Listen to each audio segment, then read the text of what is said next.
with a former WWE star not interested in returning to the company and more. This is Wrestling Hub. My name is John and you're watching the Wrestling Report for October 20th.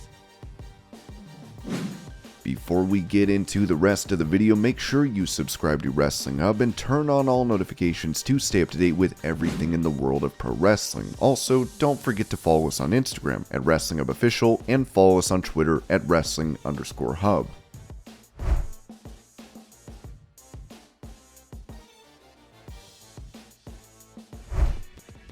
On the Out of Character podcast, Candice LeRae touched on giving birth and planning this out with those in WWE, saying so earlier in the year. Johnny and I had sat down with DX of all people and discussed the fact that we wanted to have a baby and trying to kind of figure out when the right time was. Of course, they're very supportive. Obviously, we don't have to let them know, but we wanted to kind of keep them in the loop because I felt like I owed it to everybody. I didn't want to be put in a position or them be put in a position where we're all just kind of like, oh, whoops, now what do we do? They were so supportive. Hunter even said to me, he said, there's never gonna be a right time. So you guys got to do what's best for you guys, and we'll work around it, essentially. LeRae would also note how her new contract was worked out. It was like, okay, Johnny and I are here, we're waiting for Hunter to come in, and then Shawn Michaels walked in and sat down at the table with his food, and I was like, oh, okay, that's fine. He's, yeah, Shawn too, okay. Halfway through the conversation, the child in me was all, are we talking about planning our future and our children with DX right now? Does that even make sense?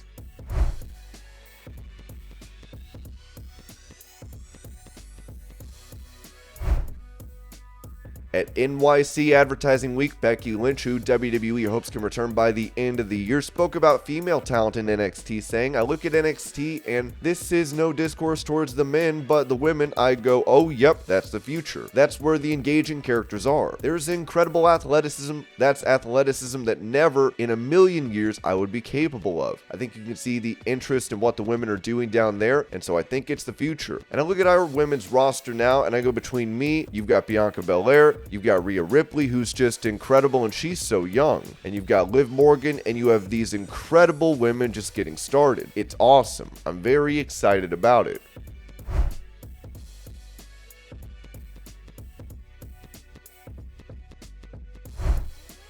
Speaking on the DDP Snake Pit podcast about booking Dominik Mysterio in WWE, Diamond Dallas Page said that he should be booked like The Rock. If I was booking, I would have Dominik beat anyone that he gets in front of, because if you push him like that, the fans are going to hate him even more, a la The Rock. Remember when they gave him that big push as Rocky Maivia? People hated him. Now Rock is the most beloved human being on planet right now. He's not the people's champion, he's the world champion.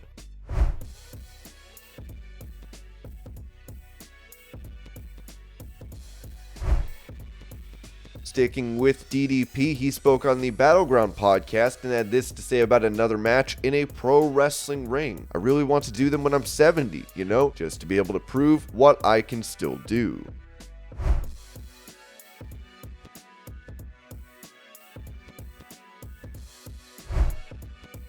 Talking about a potential costume for the New Japan Halloween show, Fred Rosser, formerly known as Darren Young in WWE, told Insider's Edge. I don't remember the exact person, but however it came about, Michael Tarver from the Nexus, he would call my chin. I had the All-American chin. I don't know how that came about, me being the Black John Cena, but it's funny. New Japan Strong is doing a show in New York, a Halloween show, and I'm thinking about dressing up as the Black John Cena. So we'll see how that goes at a New Japan Strong show. I'm still thinking about it. I think that's what I might be for Halloween, the Black John Cena. But it's gonna be my own way, my own version of it, so we'll see if I do it or not. I'd have to shave the goatee off too, so I can have that pronounced chin like him, so I think that's what I'm gonna be.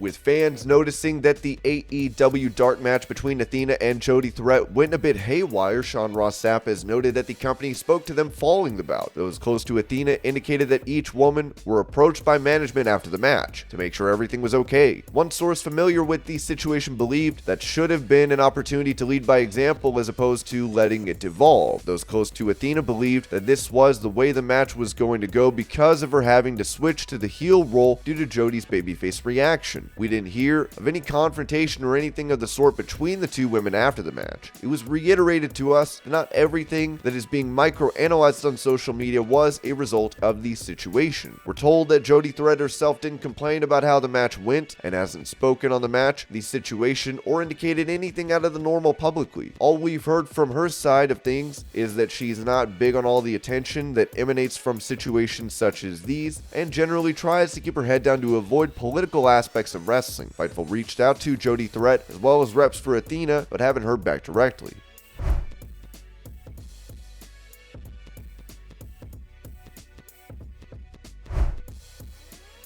As he unfortunately suffered a concussion during his world title match against Jon Moxley in AEW Dynamite, Hangman Page took to Twitter recently to give fans an update on his health as he wrote, "Hey, thanks everyone for being so nice. I'm doing alright and feeling good today. Had a nice panini for lunch. Thanks to Paul, Medical, Mox, Brandon, BJ, etc. Insert introspective yet merciless quote about unfinished business here."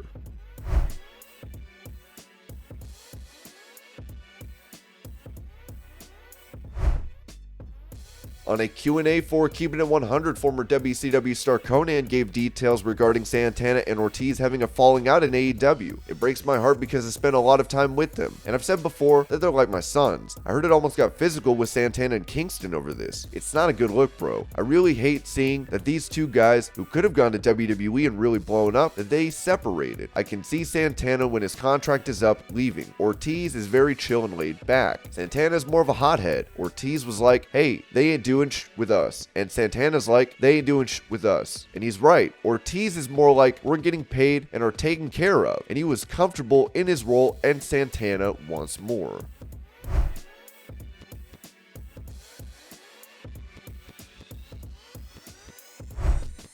Speaking on the Unscripted show, former WWE star Brian Clark had this to say about Cody Rhodes, who is currently recovering from a torn pec. "He hasn't returned from the injury, has he? That was a pretty tough injury, especially when I watched him work through it with his entire pec, left side of his body blood-filled from the inside. Yeah, I see him being champion. The pop he got at WrestleMania, I was there." Cody Rhodes recently posted a picture of himself visiting the WWE warehouse, with him checking out Triple H's throne from a WrestleMania entrance.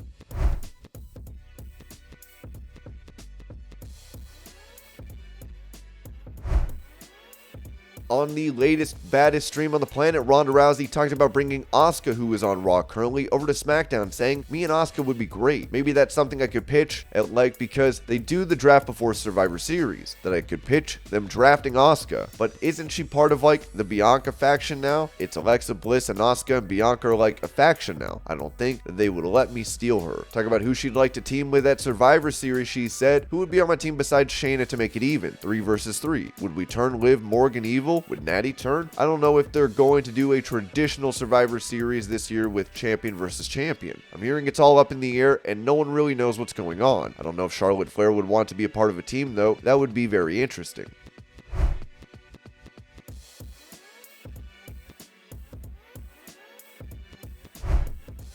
Speaking of Ronda, she would also note during a recent live stream that she'd love to see Logan Paul beat Roman Reigns for the title at Crown Jewel, which apparently upset many online. Here's the clip. Honestly, you know what? I would have Logan Paul. If I was booking it, I would have him beat Roman Reigns. Whoa! I would because you got to bring. He's, for whatever plethora of reasons, a huge, one of the biggest draws right now, and you want to be able to put him over. You want to be able to legitimize him. Roman Reigns doesn't really have anybody to feud with right now, so that would give Roman Reigns something to do, and it would actually elevate Roman Reigns to be in back and forth with Logan Paul. And you know, when the bloodline and everything starts ganging up on him, he's gonna call his brother in, and you know what I mean, even the odds, and you could even have both of them. And so if I was booking it, I would have it to be Logan Paul looks great, but Roman Reigns starts to cheat and the bloodline gets involved, and then the other brother, Jake Paul, comes out even odds and Logan Paul goes over, because it would get people all pissed off. It would get both the Paul brothers involved, it would get them heel, which you gotta get them to heel as quickly as possible, because that's what they're great at. And I would make them even tag champs. I would take all the gold from Bloodline and give it all to the Paul brothers, and then have that the Bloodlines fight to get it back to be build until Mania. Yep.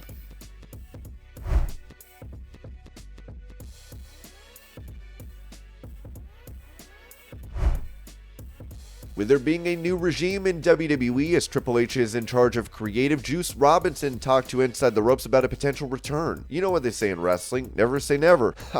But you know, my life, it seems to be going in a different direction now, so I would say I don't even think that I would be a person that they are looking to have there. I was already there, it didn't really work, no problem. I think they're cool. I don't really know what they think about me. I don't really care. And I'm sure they don't care what I think about them, so it's all good.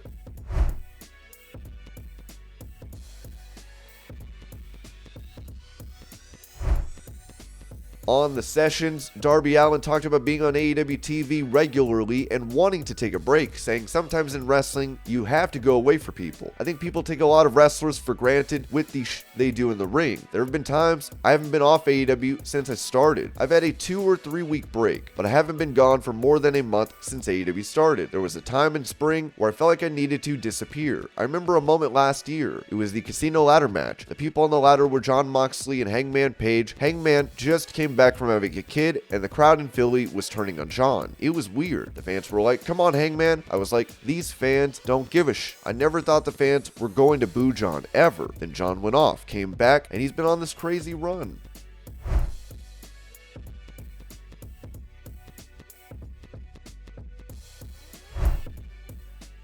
In some unfortunate news, AEW's lead video engineer Brian Munster passed away after 13 years in pro wrestling as a GoFundMe was set up to cover expenses. This morning we lost an amazing person who made the world a better place. Brian Munster passed away this morning very unexpectedly. He leaves behind his fiancée and 2 young children. Brian worked on many shows over the years. The last 3 years, he was an integral part of creating the look of AEW wrestling by working as their lead video engineer since its very first show. I traveled the world with Brian from Europe and Asia to the Indian subcontinent, and he would always make you smile with his personality, smile, and joy of life. I was blessed to watch him grow from a teenager, just getting the business of TV, to one of the elite video engineers in the country, and all who met Brian loved him. He will be dearly missed, and I hope you'll find the time to say a prayer and or make a donation of any size to this fund to provide some financial support for his family and their future. Thank you for your time. Rest in peace.